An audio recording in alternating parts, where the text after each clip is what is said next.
บ่าวล้านสางอยากขอเคียงข้างกับสาวล้านนางามแต่เจ้าน้องลาสาวล้านนาแห่งนครพิงค์ผู้บ่าวเสียงทองอยากขอเกี่ยวดองอยากขอแอบอิงยันแต่สาวนครพิงค์ตาสายบ่หันมาแลผู้บ่าวเวียงจันทน์นอนหลับก็ฝันถึงสาวเชียงใหม่ฮักนี้ฮักจริงจากใจสาวเชียงใหม่เจ้าอย่าพันแปรธาตุหลวงนั้นผู้พิงนั้นเป็นพยานแลฮักนี้จากใจแน่วแน่บ่พันแปรจนวันสีบวาคิดฮอดสาวเชียงใหม่อยากเห็นหน้าเจ้าอยากกินข้าวซอยอยากมาแอวดอยดอยสุเทพครูบาศรีวิสัยอยากแอวกับน้องอยากคู่กับน้องทั้งความในใจ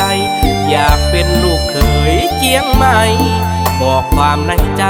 ถึงน้องตามลมผู้บ่าวเสียงทองคอยคำตอบน้องด้วยใจไหววันหากน้องมีใจตรงกันขอน้องนั้น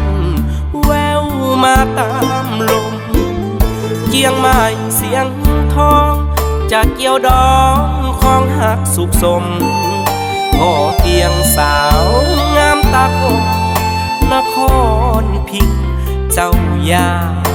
ลายใจ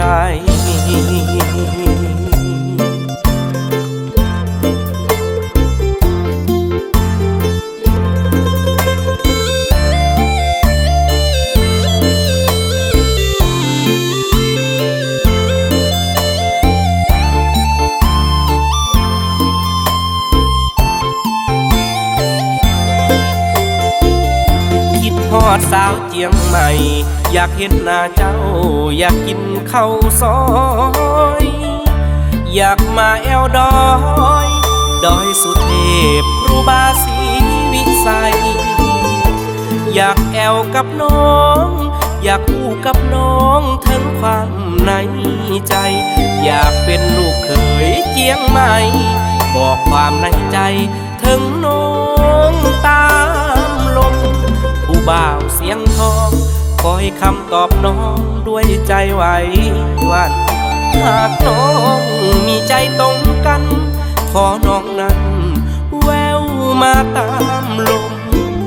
เชียงใหม่เสียงทองจะเกี่ยวดองของหักสุขสมขอเพียงสาวงามตาคมนครพิงค์เจ้าอย่าลา